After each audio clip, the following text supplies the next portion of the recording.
페르시아가 어떤 곳인지 들어보셨습니까?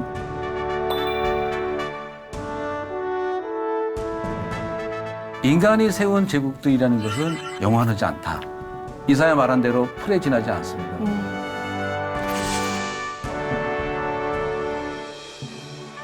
하나님의 뜻을 세우시기 위해서 이방인도 하나님께서 그의 마음을 감동시키시면 하나님의 역사의 섭리 가운데서 활동했던 사람이라고 할 수 있기 때문에 오늘날 미국의 대통령들이 가장 닮고 싶은 인물이라는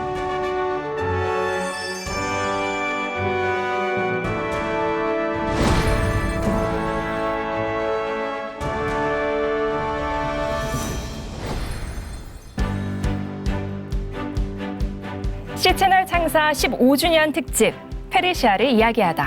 안녕하세요, 박주인입니다.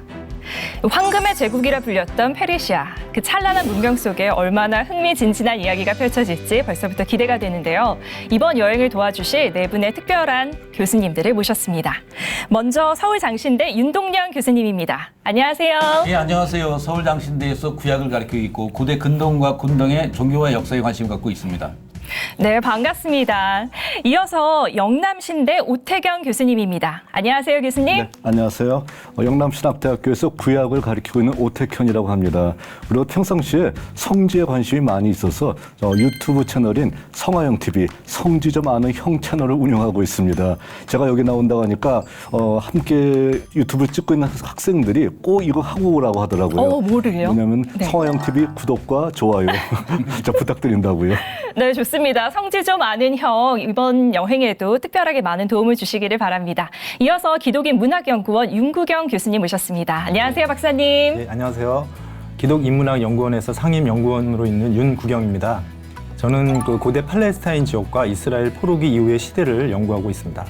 네, 반갑습니다. 마지막으로 중동 아프리카 연구소 소장님이시죠. 공일주 박사님 모셨습니다. 안녕하세요. 네, 안녕하세요. 이슬람학과 꾸란학을 연구하고 있는 공일주입니다.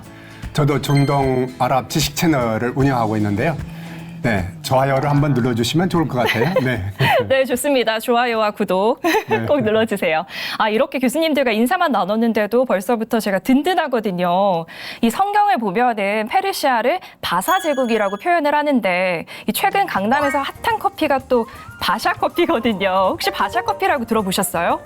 저는 그 바샤 커피를 먹어봤습니다.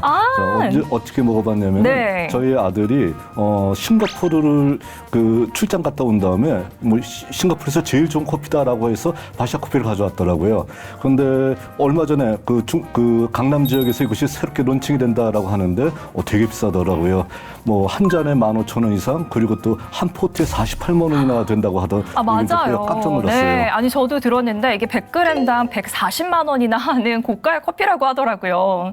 근데 이 바샤 커피 하면은 뭔가 바샤 커피, 바사 제국 뭔가 연관이 있을 것 같은데 연관이 있나요? 글쎄요, 바사 사람들이 혹시 바샤 커피를 먹지 않았을까요?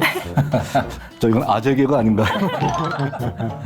다른 분은 어떻게 생각하세요? 이게 중동 네. 지역의 유명한 커피 브레인이긴 한데요. 네. 바사 지역과 연관이 있을지는 잘 모르겠습니다. 이름은 뭔가 비슷한데 연관이 딱히 있지는 않다는 것이군요. 제 궁금증을 이렇게 또 해소해 주셔서 감사합니다.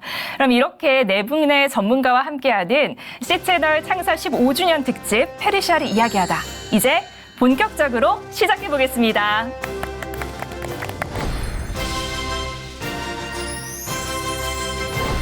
페르시아를 이야기하다. 그 첫 번째 시간으로는요, 이 페르시아 제국의 번영과 그리고 역대 왕들, 또 성경에서는 페르시아에 대해서 어떻게 말하는지 살펴보려고 하는데요. 윤동량 교수님 설명해 주시죠.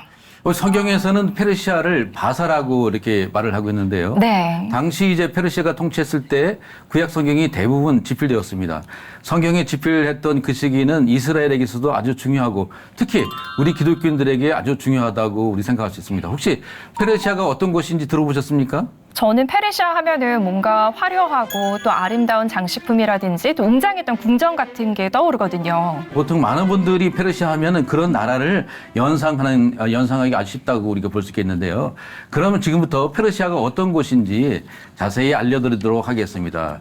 페르시아는 성경에서 바사 왕국으로 이제 번역되어서 나옵니다. 바사 왕국은 주전 539년부터 주전 330년에 고대 패권을 쥔 나라입니다. 여기 지도에서 보시면 알겠지만은 녹색 부분 전체가 페르시아 제국입니다. 굉장히 넓은 영토라고 볼 수 있겠습니다. 네. 지금의 이란에 해당하는 부분, 지금 보시면 알겠지만은 여기서부터 여기까지 넓이 정도로 굉장히 이란을 페르시아하고 많은 접점이 있는 것을 우리가 알 수가 있겠습니다.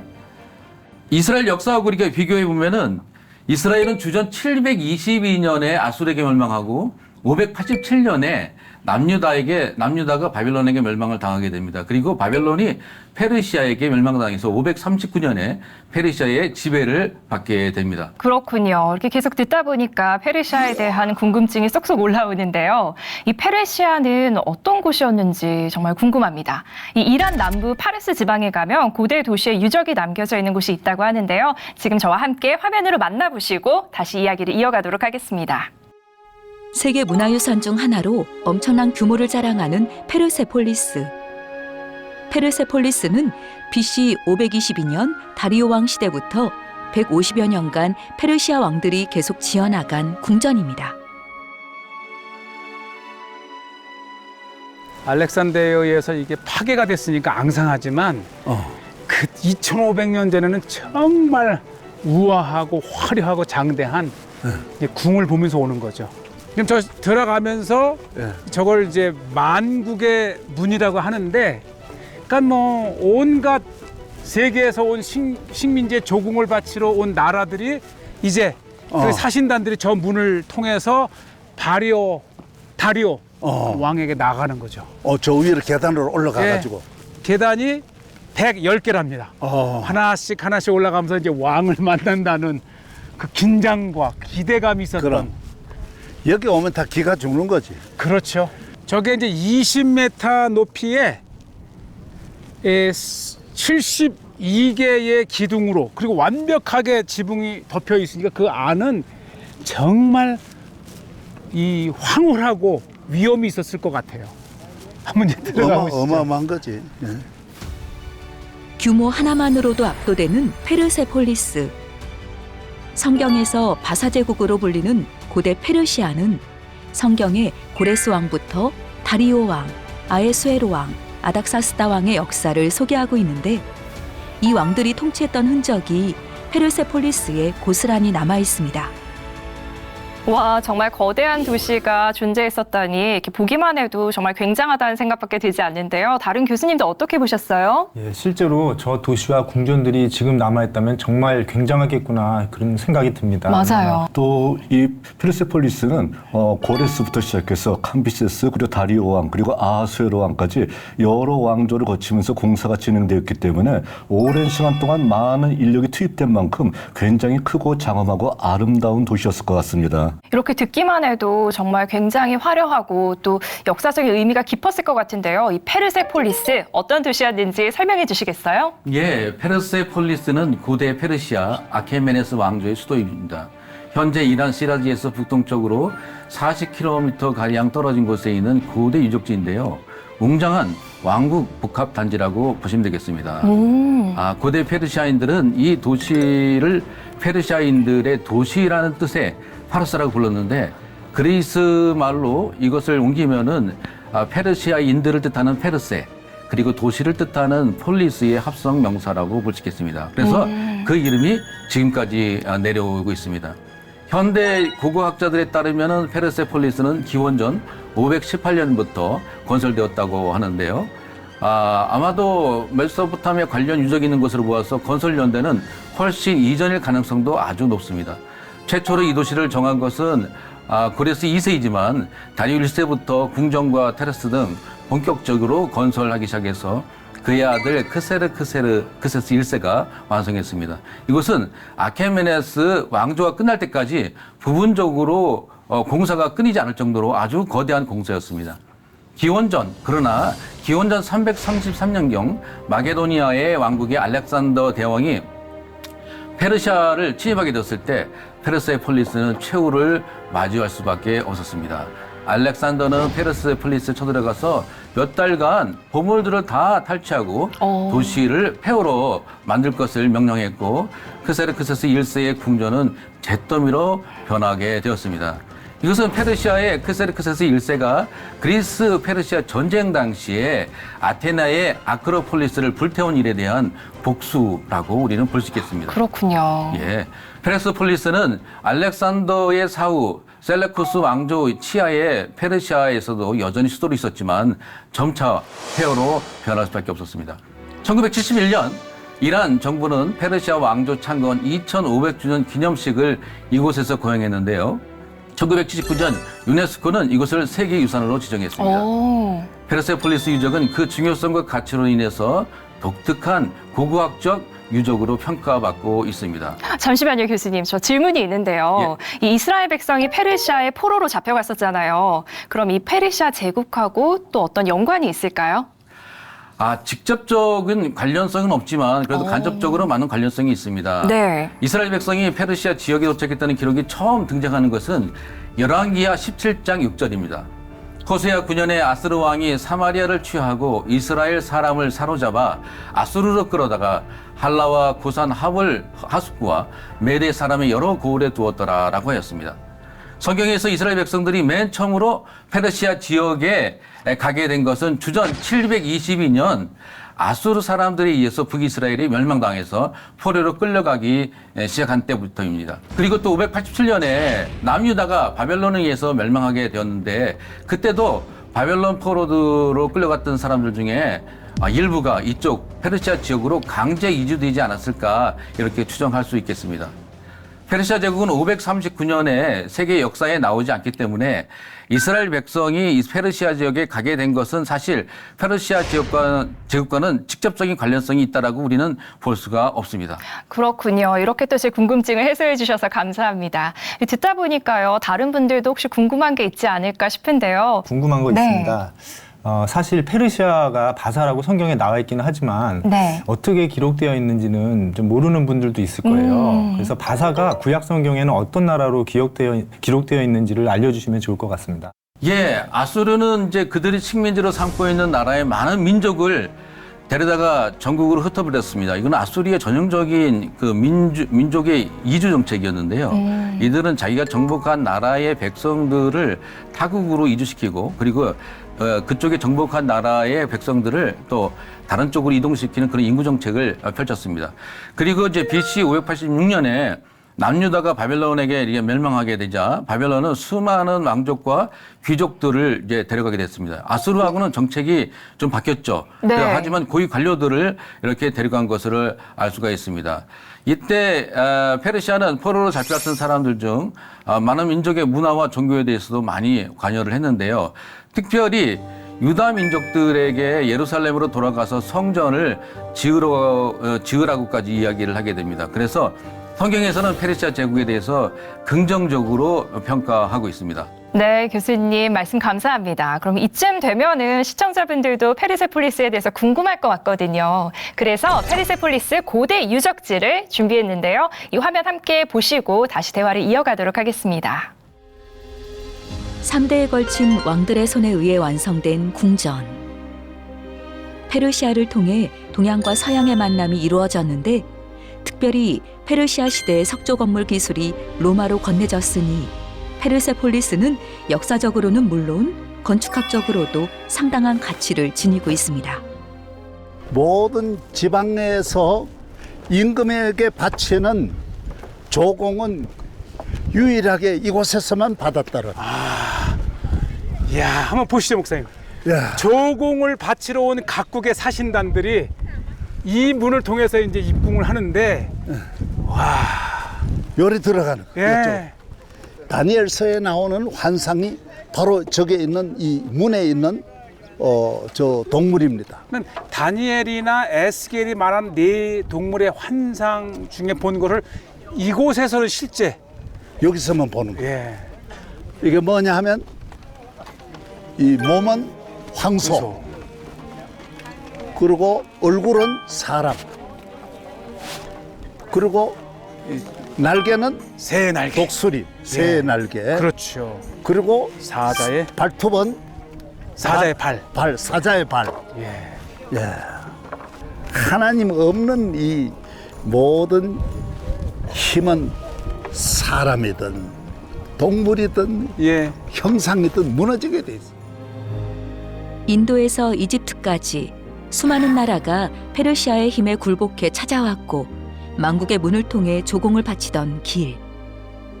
세계의 위용을 떨치며 제국의 힘을 보여줬던 페르세폴리스였지만 지금은 이렇게 흔적만 남아 있습니다. 이제 요거 보시면. 야, 이거 잘 봐야 되겠네. 네. 야, 이 형상은 사자가 황소를 물어뜯어 가지고 죽이는 장면이에요. 이 수사자가 힘 있는 그렇죠. 수사자가. 그래서 이것은 바로 봄이 왔다. 그렇죠. 그렇죠. 계절이 왔다. 축제를 선포하는. 예. 왕이 기거하는 궁전은 모두 3개였는데 겨울에는 따뜻한 아와즈 지역에 있는 수산성에서, 여름에는 지대가 높아 서늘한 앙메다궁에서, 새해에는 이곳 페르세폴리스에서 기거하며 백성들을 다스렸습니다. 특별히 왕이 머무는 곳까지 오르는 계단의 좌우 벽면에는 각국 사절단들이 특산물을 들고 왕에게 조공을 드리는 모습이 정교하게 새겨져 있습니다. 왕의 개인 거처하는 궁인데 얼마나 화려했는지 아예 이름이 유리궁, 유리처럼 빛나는 궁이었다 그럽니다. 네, 성경에서 기록으로만 보던 이 페르세폴리스를 화면으로 함께 보니까 또 감회가 새로운데요. 이 페르세폴리스의 웅장함과 또 왕조를 생각하다 보니까 이 역대 왕들도 중요할 것 같다는 생각이 들거든요. 우리가 기억해야 될 특별한 왕들이 있을까요?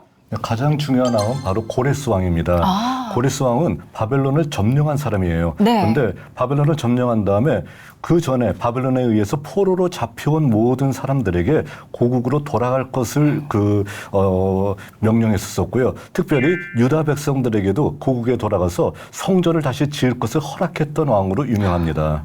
네, 이쯤 되니까 고레스 왕은 어떤 사람이었는지 정말 궁금한데요. 교수님 설명해 주시겠어요? 예, 오태경 교수님께서 잘 지적하셨듯이 고레스가 가장 중요한 왕이라고 볼 수 있겠습니다. 하지만 성경에 나오는 고레스는 동명의 이인을 가지고 있는 고레스 2세에 해당합니다. 그 할아버지가 고레스 1세였는데 고레스 2세가 우리가 성경에서 알고 있는 고레스입니다. 그 아버지가 캄비세스 1세를 이어서 페르시아의 왕이 되었는데요. 굉장히 넓은 땅을 확보했죠. 그래서 서쪽으로는 리디아, 그리고 남쪽, 동쪽으로 인도까지. 그래서 이런 페르시아의 영토의 확장을, 팽창을 위협을 느낀 바벨론이 고레스의 침략을 막기 위해 군사력을 정비했었지만, 말씀드린 대로 기원전 539년 티그리스 강을 따라 진격한 고레스에 의해 멸망당했습니다. 당시 상황에 대해서 다니엘서는 이렇게 말하고 있습니다. 그날 밤에 갈대아 왕 벨사살이 죽임을 당하였고 메대 사람 다리오가 나라를 얻었는데 그때 다리오는 62세였더라 라고 말씀하고 있습니다. 고레스는 이제 고도의 정치력을 발휘했던 굉장히 이 똑똑한 사람이었던 것 같아요. 네. 그래서는 자신이 통치했던 나라들의 신들을 배척하지 않았습니다. 굉장히 포용주의적이고 보편주의적인 사고를 갖고 있었던 사람이었습니다. 그래서 자기가 다스렸던, 자신이 정복했던 나라들의 신들을 배제시키지 않고 그대로 그 땅에서 섬기도록 이렇게 허용을 해 주었습니다. 그래서 네. 언뜻 보면은 고레스가 종교적으로 보면은 굉장히 혼합주의적인 종교인 같습니다. 사실은 이제 우리가 고레스가 혼합주의적인지 아닌지는 사실은 잘 알 수가 없지만은, 하지만 그가 다른 종교에 대해서 포용적이고 그리고 관대했다는 것은 우리가 역사적인 사실로서 우리는 분명히 알 수가 있습니다. 아마도 네. 자신의 제국을 다스리기 위한 아마 정치적인 어떤 전략으로 그런 종교를 받아들이지 않았는가 생각합니다. 아마도 우리가 볼 때 고레스는 이전의 제국이었던 아수르와 바벨론으로부터 교훈을 받지 않았을까 생각합니다. 아수르 같은 경우는 굉장히 배타적이고 바벨론도 배타적이었지만 아수르보다는 좀 나았습니다. 그래서 그 사람들은 그 정복한 나라들의 종교를 인정하지 않고 중요한 그 인물들을 다 이렇게 데리고 오고 그 땅을 비교하여서 사실은 이제 제국의 외곽이 굉장히 약해지는 그런 면이 있고 그 안에 있는 그 제국민들의 불만이 많았습니다. 그래서 이를 잘 알고 있었던 고레스는 제국 전체를 튼튼히 하고 그리고 그 사람들의 어떤 그 인심을 얻기 위해서 이런 식으로 한 것 같습니다. 그래서 정치적으로 볼 때 모든 종교를 뛰어넘어서 상당히 가치를 존중했던 포용적인 리더십을 가지고 있었던 그런 사람이었습니다. 자, 교수님 얘기를 계속 듣다 보니까 굉장히 재미있고 깊이 빠져들게 되는데요. 성경 말고 고대 근동 일반 문헌에도 고레스에 대한 기록이 나오고 있나요? 예, 일반 문헌에도 등장합니다. 아주 많이 등장하는 건 아닌데 고레스에 대한 기록이 한 4군데 정도 등장을 하고 있습니다. 네. 그리스의 유명한 물론 역사가의 우리가 시조라고 할 수 있는 헤로도투스의 그 저서 역사의 기록 나오고 나보니두스의 연대기 그리고 나보니두스에 관한 운문 보고서 그리고 너무나도 유명한 고레스 왕의 실린더 원통이 있습니다. 이 4가지 자료가 성서 바깥에서 고레스를 알려주는 중요한 자료라고 볼 수 있습니다. 이 자료들을 이렇게 보면은 주전 560년에 고레스와 페르시아에 대한 역사적인 기록이 남아있는 것은 없고요. 그가 주전 550년에 메대왕 아스티아게스에게 반란을 일으켜서 메대를 흡수하고 리디아 왕국을 546년에 무너뜨리고 539년에 바빌론과 합병하여서 무혈 입성을 했다는 그런 기록이 있습니다.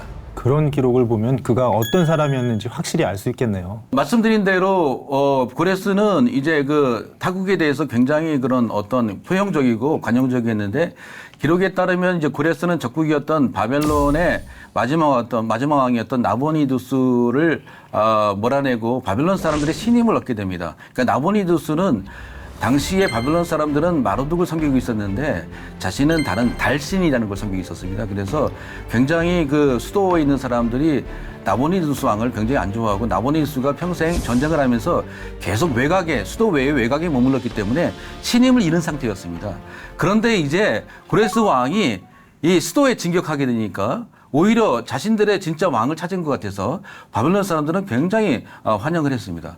그리고 말씀드린 대로 이제 고레스가 종교에 대해서 관용적인 정책을 펼치다 보니까 그를 존경하고 그를 따르고 그를 굉장히 좋아했던 것을 우리가 알 수 있겠습니다. 그 당시 이제 식민 통치를 합법화시키기 위해서 그리고 반감을 잠재기 위해서 아마도 이런 종교적인 포용 정책을 취하지 않은가 이렇게 생각하는데 정치인으로서 고레스의 인격과 성품은 적들에게도 호감을 주었던 굉장히 훌륭한 사람이 아니었나 이렇게 생각할 수 있겠습니다.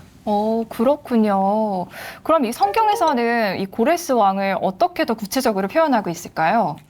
비교적 잘 많이 나오고 있습니다. 이사야서와 에서에서 나오고 있는데 고레스는 유대인들이 그렇게 간절하게 원했던 이게 성전을 지을 수 있도록 재건할 수 있도록 이렇게 허락했고 그리고 바벨론의 느부갓네살 왕이 이제 그 성전을 파괴하면서 가져갔던 성전 기물들을 다시 되돌려 주었고 또 레바논에서 백향목을 가져다가 성전 건축을 할 수 있도록 명령했던 사람이 바로 고레스였습니다. 그렇군요. 대표적으로 이사야는 고레스를 가리켜 하나님의 목자라고 얘기하고 있고 심지어 하나님의 기름 부음 받은 자라고 표현하고 있습니다. 여러분이 아시다시피 하나님의 기름 부음 받은 자라는 것은 메시아라는 뜻이거든요. 네. 이런 칭호를 포로기 이전에는 다윗의 피를 이은 다윗 왕가의 후손들에게만 이 칭호를 부여했는데 이스라엘 사람도 아닌 다윗의 후손이 아닌 유대인도 아닌 고레스에게 이 칭호를 부여했다는 것은 얼마나 유대인들이 고레스에 대해서 호감을 가지고 있었는지 우리는 여기서 잘 우리는 알 수가 있겠습니다.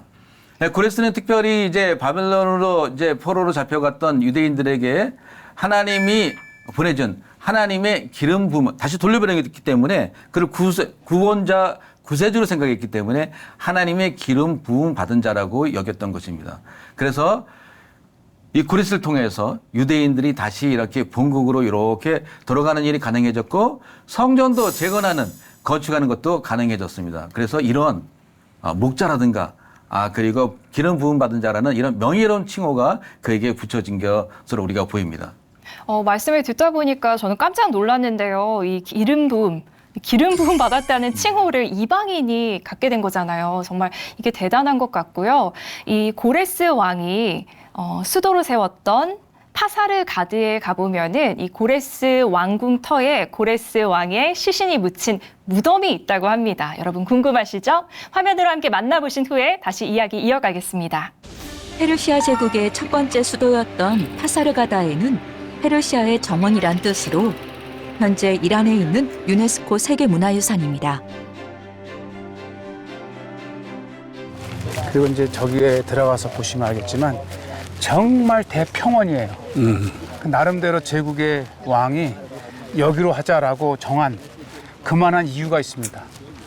이 풍요로운 옥토 지대이고 물이 많고 고레스 왕 당시 왕궁과 정원이 만들어진 파사르가다에는 아케메네스 왕조의 수도였습니다. 이곳에 있는 고레스 왕의 무덤은 훗날 아케메네스 왕조의 예술과 초기 건축을 대표하게 됐습니다. 여러 민족을 지배했던 페르시아 문명. 2500년 전의 역사가 고스란히 담겨 있습니다. 여기는 고레스 왕의 무덤이 있는 곳입니다. 알렉산더도 여기만큼은 꼭 본인이 이곳에 와서 보고 싶어 했던 곳, 또 직접 와서 보고 돌아간 곳입니다. 알렉산더가 세계를 정복하고 고레스의 무덤 앞에서 와서 원래 무덤을 다 파괴하는데 통치자가 그 전 나라의 그 최고 지도자의 무덤을 그대로 두면 안 되죠. 다 파괴해야 되는데 이 무덤의 비문에 무엇이라고 되어 있느냐? 나 고레스는 천하를 다 통치한 왕이다. 대왕이다. 앞으로 누군가 또 세계를 정복한 통치자가 있을 것인데 그 사람이 내 무덤 앞에 와서 나를 볼 것이다. 그러나 내가 분명히 말한다. 내 무덤을 해치지 마라. 너도 언젠가는 나와 같이 그렇게 될 수밖에 없다. 베드로전서에 있는 말씀대로 모든 영광이 풀의 꽃과 같다. 모든 영광이 풀과 같고 그 모든 영광이 풀의 꽃과 같다. 정말 하나님께서 주시는 말씀, 또 이사야서에도 그 말씀이 나오지 않습니까? 전 세계의 문화를 꽃피우게 하고 차지했던 땅의 물리적 거리만으로도 대단했던 제국.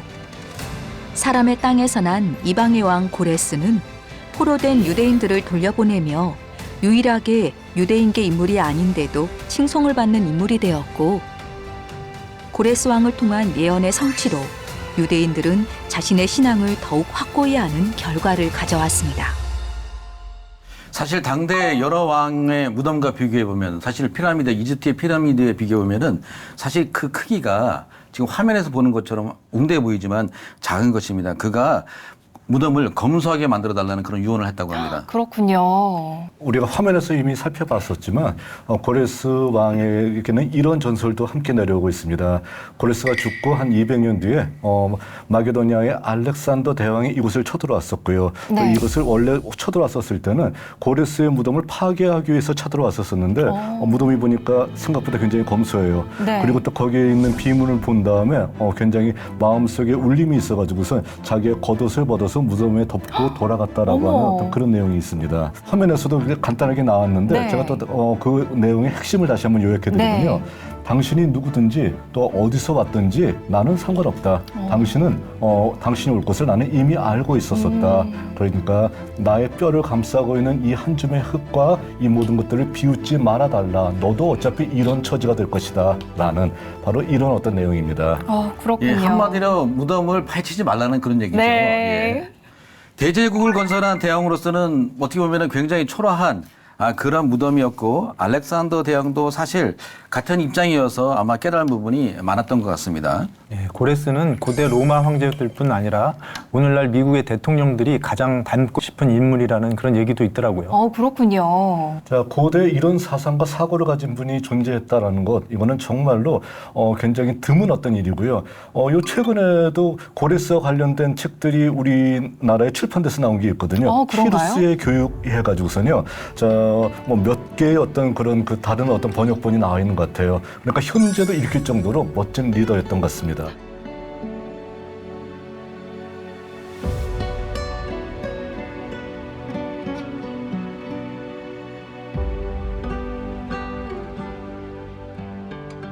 네, 그럼 이번에는 제가 한번 질문을 드려볼까요? 고레스 왕은 여러 나라를 합병하고 정복해서 대국을 이뤘는데요. 당시 나라마다 사상이나 종교나 생활이나 여러 가지가 다 달랐을 텐데 이렇게 어떻게 이 광활한 나라를 다스렸는지 궁금합니다. 예, 우리가 이렇게 나라를 다스린 것은 물론 고레스의 개인적인 능력, 통치력, 정치력도 일 수 있지만 우리 성경에 따르면은 그러니까 하나님의 섭리에 의한 것이라고 성경은 기록을 하고 있습니다. 이사야서 45장 1절에서 4절에 이렇게 기록되어 있습니다. 나 여호와는 나의 기름 받은 고레스의 오른손을 잡고 열국으로 그 앞에 항복하게 하며 열국의 허리를 풀며 성문을 그 앞에 열어 닫지 못하게 하리라 라고 말씀을 하고 있습니다. 여기서 열왕이라는 것은 리디아의 왕 크로이소스하고 바벨론의 왕 나보니두스를 가리키는 것은 아닌가 우리 생각을 해볼 수 있겠습니다. 네. 우리 성경을 보면 하나님은 이제 고레스의 승리를 통해서 두 가지 정도의 의도를 가지고 계신 것으로 보입니다. 첫 번째 의도는 하나님께서 모든 나라의 운명을 손에 쥐고 있다는 것을 보여주기 위한 것입니다. 이사야서 45장 3절에 이렇게 기록되어 있습니다. 너로 하여금 너를 지명하여 부른 자가 나 여호와가 이스라엘의 하나님인 줄 알게 하리라. 여기에서 너는 누구겠습니까? 바로 고레스를 말하는 것입니다. 그렇군요. 예. 또 하나는 하나님이 이스라엘 백성들을 해방시키기 위한 것입니다. 이사야서 45장 40절에 이렇게 기록되어 있습니다. 내가 나의 종 야곱 나의 택한 이스라엘을 위하여 고레스를 지명하여 불렀나니 너는 나를 알지 못하였을지라도 나는 내게 칭호를 주었노라. 하나님이 이 세상의 주인인 것을 알리시고 이스라엘 백성을 해방시키기 위해서 고레스를 사용하신 것이라고 말씀하고 있습니다. 고레스가 그것을 인식했는지 인식하지 않았는지 우리는 뭐 직접 물어보지 않았으니까 우리는 알 수가 없죠. 하지만 성경은 분명하게 하나님의 뜻에 의해서 하나님의 도구로서 고레스가 사용되었다라고 분명히 우리에게 증거하고 있습니다. 아니, 말씀을 듣다 보니까요, 이 고레스 왕이 하나님께 택함 받은 자였다는 사실이 굉장히 놀라운데요. 그러면 이 고레스 왕은 하나님을 원래 알던 사람이었을까요? 고레스가 처음부터 하나님을 알았느냐 못 알았느냐는 성경과 전설이 약간 틀립니다. 그런가요? 어떻게 약간 다르죠? 이제 그 유다의 역사에 따르면은 고레스의 같이 어린 때 친구가 유대인이었다는 그런 전설이 있습니다. 그래서 네. 어릴 때부터 그가 하나님을 알아서 그가 나중에 유대인을 돌려보내게 되었다는 그런 전설이 있습니다. 하지만 우리가 성경에 따르면은 네. 고레스는 처음부터 하나님을 안 것 같지는 않습니다. 이사야서 45장 4절에 이렇게 되어 있습니다. 너는 나를 알지 못했을지라도 나는 내 칭호를 주었다라고 얘기를 하고 있습니다. 여기에서 고레스가 여러 군데에서 전쟁에서 승리하잖아요. 네. 그래서 이 승리를 통해서 그가 그 이면에 하나님이 역사하고 계시다는 것을 깨닫게 되었다라고 말씀하고 있습니다. 우리가 하나님의 계시의 능력을 우리는 항상 깨달아야 됩니다. 본인이 깨닫지 못하더라도 하나님께서는 계시를 통해서 깨닫게 하십니다. 그래서 이사야서 45장 3절에 다시 나오는데요. 너를 지명하여 부른 자 나 여호와 이스라엘의 하나님인 줄을 알게 하리라라고 말씀하고 있습니다. 이후 주전 539년에 고레스는 바벨론을 합병하고 새롭게 고대 문명의 새로운 주역으로 등장하게 됩니다. 하나님은 이런 고레스를 감동시켜서 고레스 칙령을 내리게 하게 합니다. 그래서 이 칙령을 통해서 하나님께서 이스라엘 백성을 해방시키기 위해서 이 고레스를 사용해서 이 칙령을 발표하게 한 것입니다. 자, 말씀을 들었더니 고레스 칙령이 굉장히 중요한 내용 같아요. 자, 우리 윤동열 교수님이 뭐 이 부분을 전공하셨으니까 조금 더 자세하게 설명해 주실 수 있으실까요? 예. 사실은 오태균 교수님이 저보다 더 전문가인데 이 앞에 섰기 때문에 제가 설명을 드리도록 하겠습니다. 고레스 왕이 내린 칙령에는 3가지 내용이 담겨 있습니다. 네. 일단 에스라서 1장 4절을 함께 보시겠습니다. 바사왕 고레스 원년에 여호와께서 예레미야의 입으로 하신 말씀을 응하게 하시려고 바사왕 고레스의 마음을 감동시키매 저가 온 나라에 공포도 하고 조소도 내려 가로되 바사왕 고레스는 말하노니 하늘의 신 여호와께서 세상 만국으로 내게 주셨고 나를 명하사 유다 예루살렘에 전을 건축하라 하셨나니 이스라엘 하나님은 참 신이시라. 너희 중에 무릇 그 백성된 자는 다 유다 예루살렘으로 올라가서 거기 있는 여호와의 전을 건축하라. 너희 하나님이 함께 하시기를 원하노라. 무릇 그 남아있는 백성이 어느 곳에 우거하였든지 그곳 사람들이 마땅히 은과 금과 기타 물건과 짐승으로 도와주고 그 외에도 예루살렘 하나님의 전을 위하여 예물을 즐거이 드릴지니라 하였더라 라고 말씀하고 있습니다. 여기서 보시면 알겠지만은 고레스 왕이 내린 칙령의 3가지 내용 중에 첫째는 여호와께서 자신에게 유다 베들레헴, 유다 예루살렘이죠. 예루살렘의 성전을 건축하라고 명령하셨다는 거죠. 칙령이 내려진 가장 근원적인 근본적인 배경을 담고 있는데요. 칙령이 내려진 이유는 고레스 왕의 자발적인 의도보다는 본문에서 알 수 있겠지만 하나님의 명령에 따른 것이라고 분명히 기록되어 있습니다. 네. 여기서 알 수 있듯이 역사의 주인공이 한 제국의 왕, 인간이 아니라 하나님이라는 사실을 우린 여기서 잘 알 수가 있겠습니다. 그런데 하나님은 왜 그런 명령을 내리셨을까요? 예, 그것은 바로 예레미야 입을 통해 하신 말씀을 이루게 하시기 위한 것입니다. 하나님은 이 일이 있기 전에 예레미야를 통해서 이렇게 말씀하셨는데요. 우리 박주인 아나운서님께서 이제 낭낭한 목소리로 한번 봉독해 주시면 감사하겠습니다. 좋습니다. 네. 이 민족들은 70년 동안 바벨론의 왕을 섬기리라. 70년이 끝나면 내가 바벨론의 왕과 그의 나라와 갈대아인의 땅을 그 죄악으로 말미암아 벌하여 영원히 폐허가 되게 하되 바벨론에서 70년이 차면 내가 너희를 돌보고 나의 선한 말을 너희에게 성취하여 너희를 이곳으로 돌아오게 하리라. 아멘. 아멘. 희망의 메시지를 낭낭한 목소리 들으니 더 희망적인 것 같습니다. 예. 고레스의 칙령 2번째는 그래서 이스라엘 백성들은 유다 예루살렘으로 올라가서 여호와의 성전을 건축하라는 것입니다. 여기에는 하나님의 명령에 대한 고레스 왕의 반응이 잘 나타나 있는데 그의 순종이 여기에 기록되어 있습니다. 그는 하나님의 명령에 순종함으로써 이스라엘 백성들이 예루살렘에 올라가 성전을 건축할 수 있는 길을 열어주었습니다.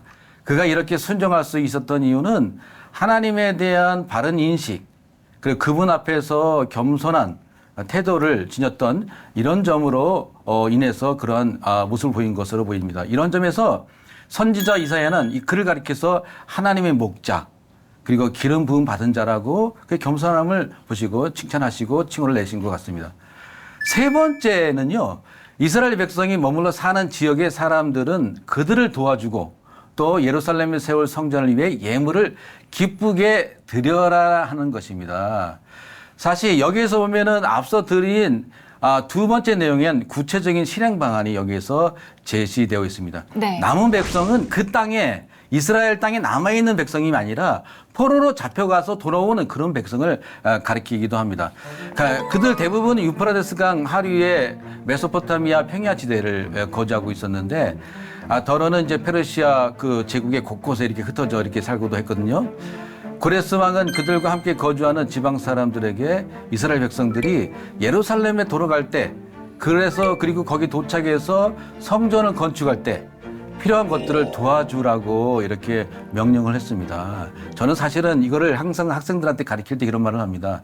페르시아에서 초중고등학교를 다 나왔는데 그들이 그걸 다 버리고 자기 학교와 지연과 학연과 이런 자기의 모든 것을 버리고 다시 고국으로 돌아갈 수 있느냐 그런 생각을 많이 하게 됩니다. 그런데 하나님께서 특별히 고레스나 아니면은 이스라엘 백성들에게 특별한 계시와 은총을 주신 것 같아요. 그래서 말씀드린 대로 고레스에게도 금과 은, 물건, 짐승, 예물 등과 같은 것들이 없이 돌아갈 경우를 생각해 본다고 하면 어떻게 될 것인가. 그래서 그들에게 예루살렘의 귀환과 그 이후에 성전 건축 같은 것을 이런 것이 없으면 어떻게 되겠습니까?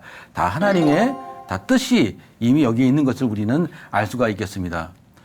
이렇게 거주한 것서 이제 필요한 것들을 가지고 나오는 모습은 아브라함이 애굽에서 나올 때의 상황과 이스라엘 백성이 애굽에서 나올 때의 상황, 블레셋 땅에서 하나님의 언약궤가 수레에 실려 나올 때 상황과 굉장히 유사한 것을 우리는 알 수가 있겠습니다. 그러니까요. 방금 교수님 말씀을 듣는데 이스라엘 백성이 출애굽할 때 금은 보화를 들고 나왔다고 했잖아요. 그 대목이 떠올랐습니다.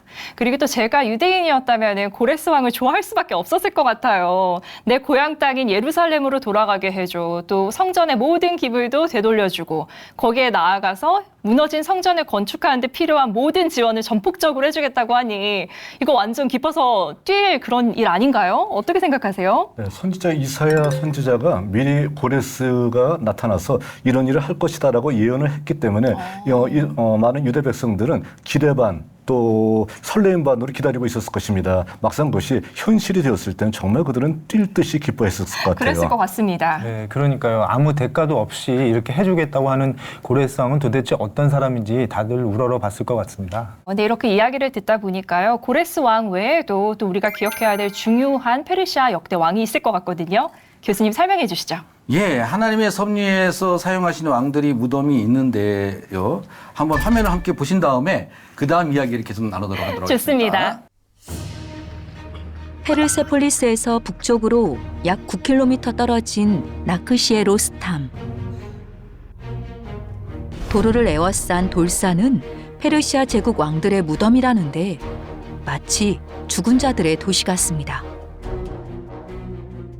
2500년 전 살았던 왕의 영화와 권력이 얼마나 대단했을지 무덤의 규모에 먼저 압도됩니다.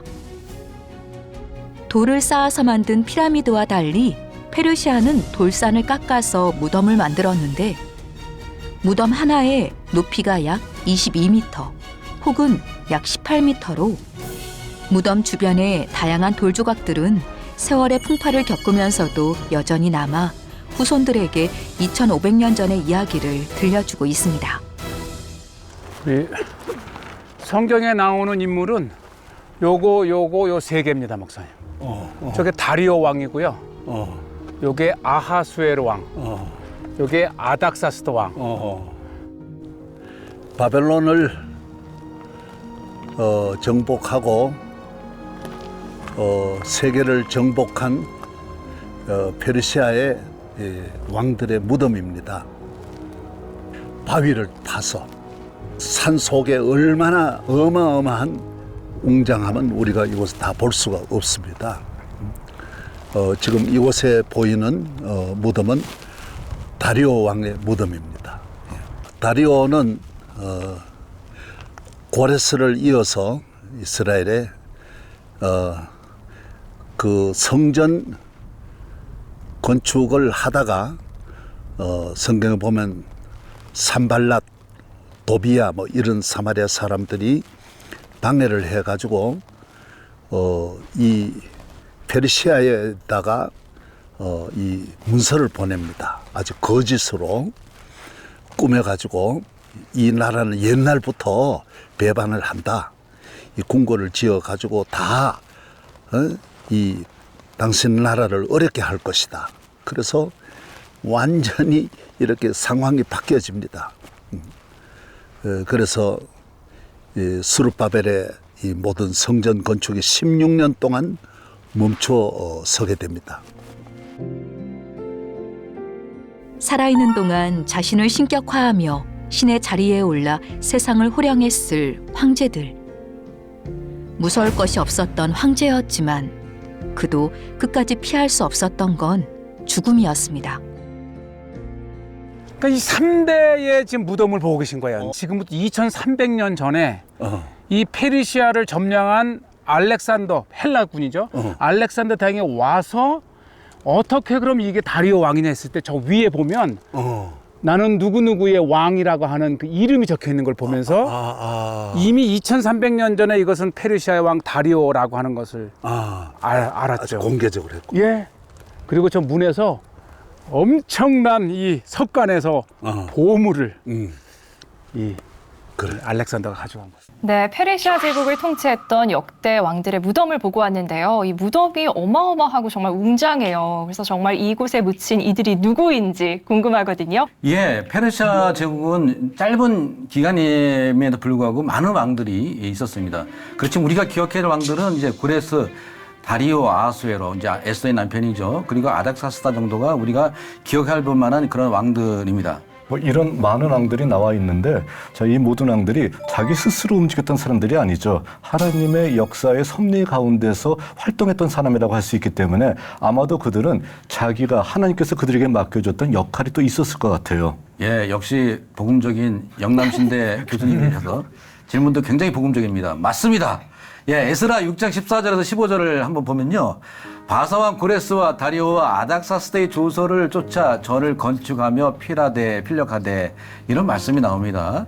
고레스, 다리오, 아닥사스다 세 명의 왕은 예루살렘 성전과 그리고 연계되어 있는 것을 우리는 잘 알 수가 있습니다. 그래서 고레스는 이제 바벨론 유배지에 있었던 유다 백성들을 해방시키고 본국으로 귀환시킨 거 여러분 아까 잘 들으셨죠? 네. 그렇게 해서 성전 재건에 물꼬를 트게 됐고 다리오 왕은 이제 고레스 왕보다 더 중요한 왕이라고 볼 수 있겠습니다. 나중에 배우시겠지만 굉장히 중요한 권력을 많이 행사했던 사람인데 그 사람이 중단되었던 성전 건축을 다시 이제 완성하게 하고 아닥사스다 같은 경우는 성전이 완공된 지 50년 뒤에 왕위에 오르게 됩니다. 그래서 아닥사스다는 나중에 예루살렘 성전 건축과 관계되어서 큰 일을 감당하게 되는 것을 알 수가 있겠습니다.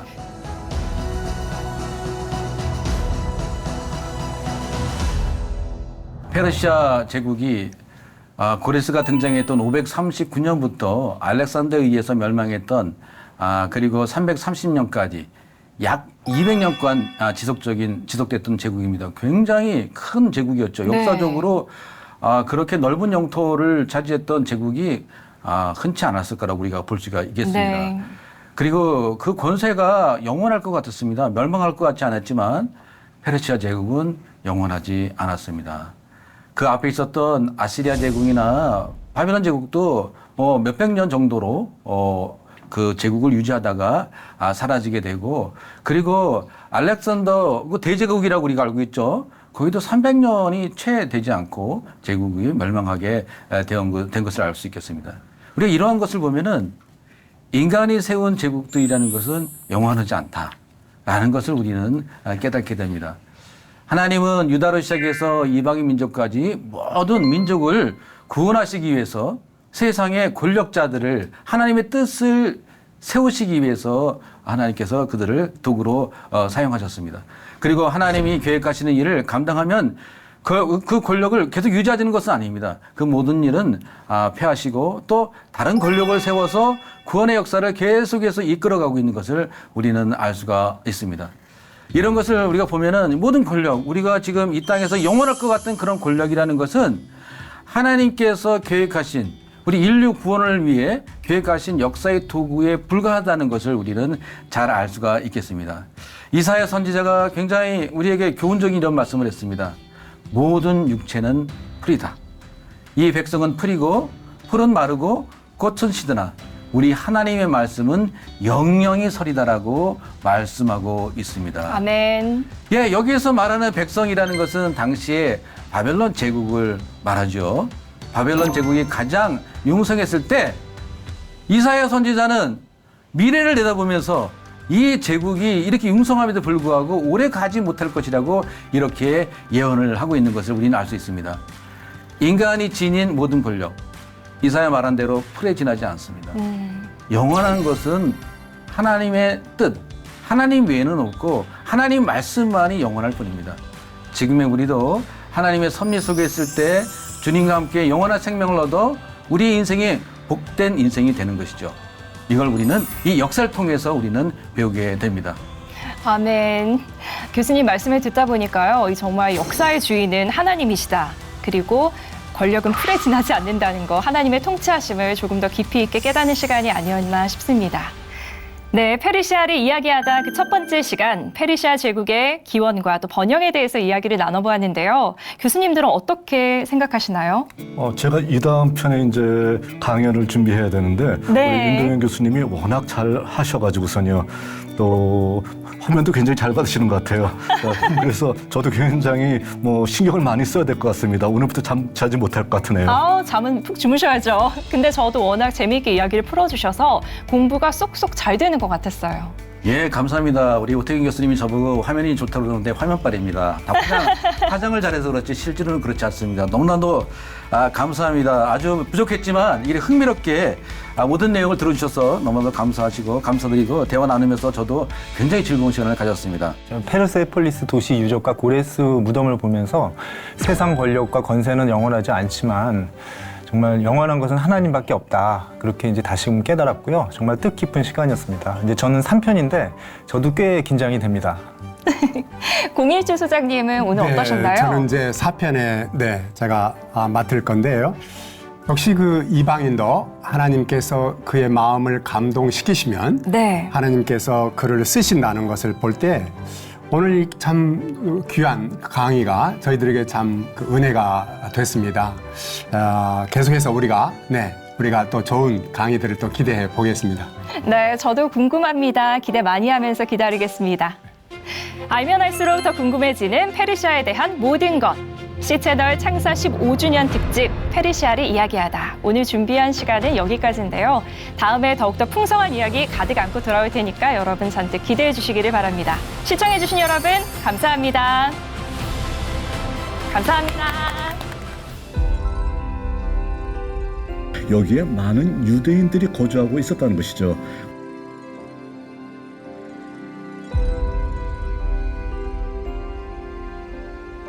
모든 유대인들을 죽이려고 하는 어떤 준비를 하게 되었다는 것입니다.